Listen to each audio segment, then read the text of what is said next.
is up? What is up? This is your boy Alert Wolf, gonna bring you another review. This time it is a movie review, and I am doing it on Star Trek Into the Darkness. Now, I am going to do this for my Iron Man review. Basically, I'm gonna give you a quick summary, quick review of the movie, and then towards the end, I'm just gonna give you a little criticism that has to do with the plot. That part will have some spoilers in it, but I won't get too bad, not like I did with Iron Man. Alright, so basically, the plot of the movie starts off with this girl is sick, she's in the hospital, it's just some parents there, they're on Earth, kids dying. Actually, the movie starts off on an alien world too, but kids dying, and there's nothing they can do. This guy walks in, says he can cure her, and gives her a vial of his blood. That blood he puts into the medical unit, and I guess it cures her. And then he has to do something for him, which is he was given a ring, a Starfleet ring. He goes to where he's going to work. There seems to be some security. He puts the ring in a glass of water. It starts to sizzle like it's made of Alka-Seltzer, and it blows up.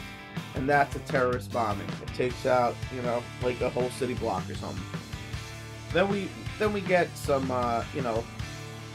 Kirk and the others are on some alien world, and they're running, and it's colorful, and it's 3D. By the way, I saw this movie in 3D. And let me say this about the 3D real fast. The beginning of the movie was pretty good in 3D. The end of the movie was pretty good in 3D, and the middle of the movie, the majority of the movie, the depth was there, so you could tell it was 3D, but there was nothing popping out at you. So it was a take it or leave it on 3D for this movie.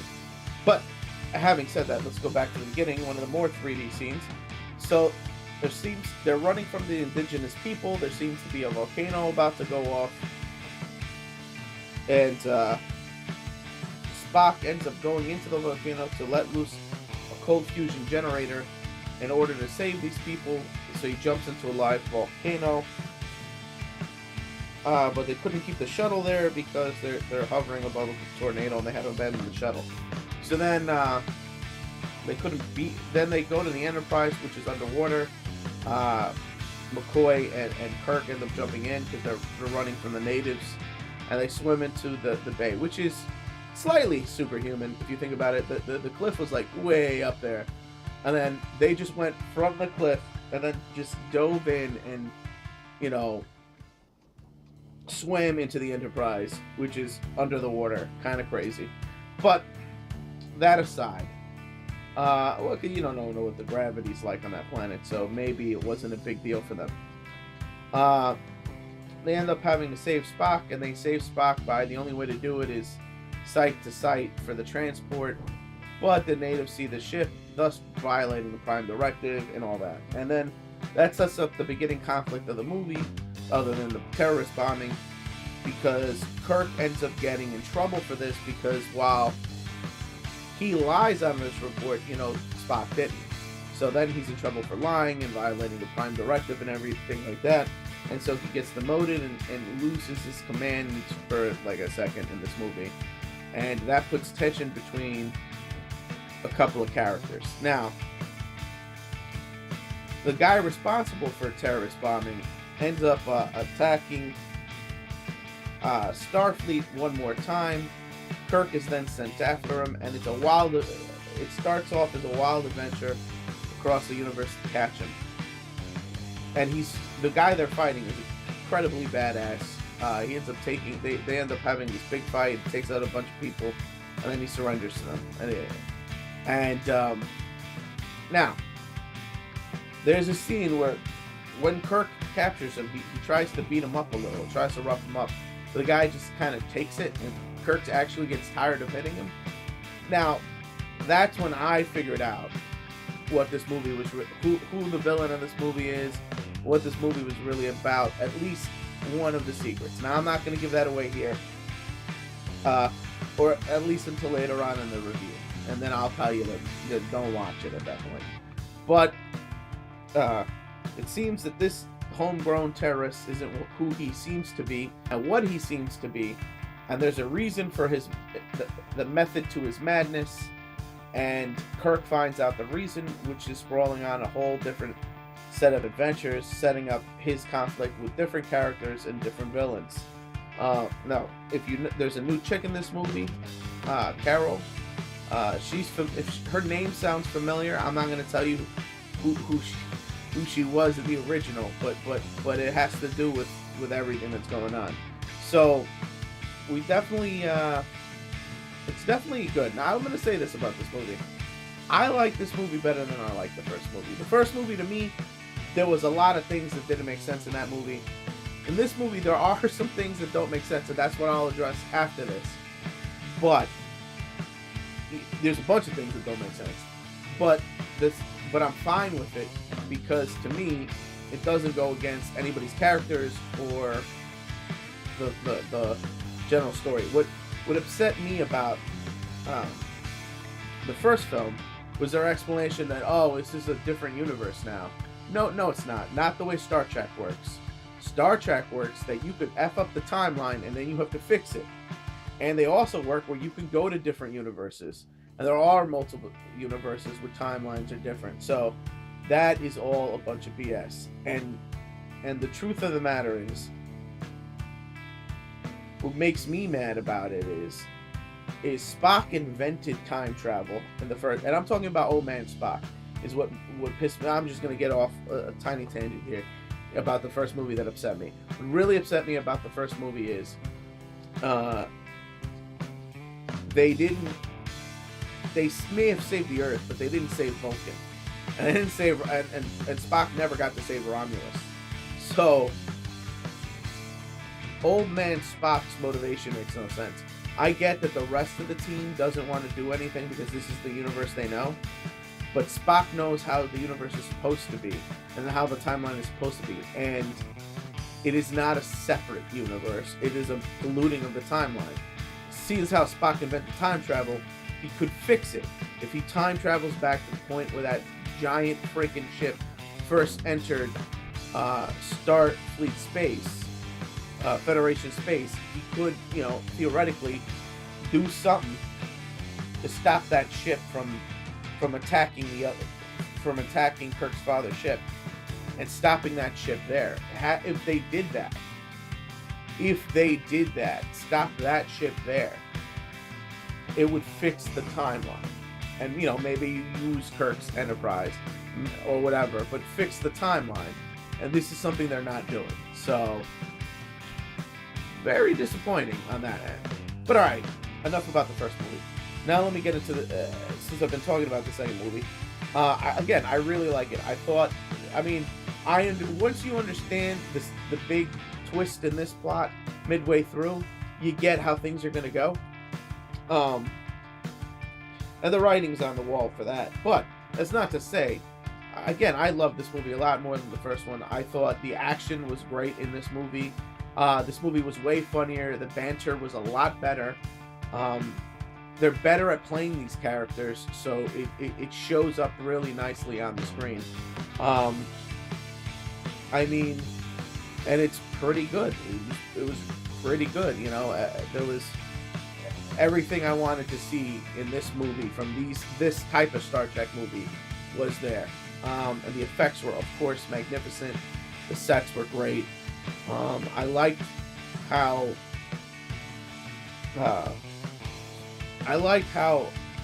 human some of these Earth looked. It was super futuristic, but there was touches of our present in, so it'd be touches of the past for them. So I did enjoy that. So I'm gonna rate this film.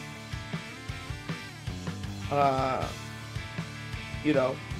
gonna rate this film about. You know what? before I even get there, no, this is good. I'm gonna rate this film about a 4 out of 5. That's what I'm gonna rate it. 4 out of 5.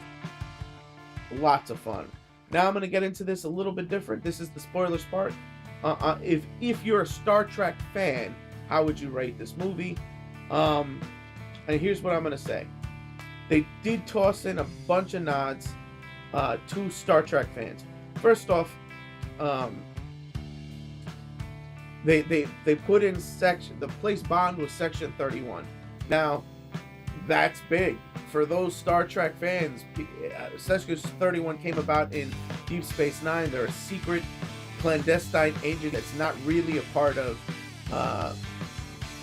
Starfleet, but is around, and they do shady shit. They're the shady shit people.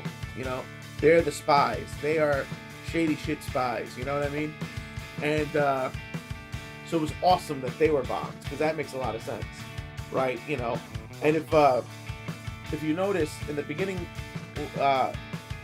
scene when they were at the beginning of the movie, when they were talking about the Admiral, who would later become one of the villains of the movie, you got to see all the ships from back in the day until they're present.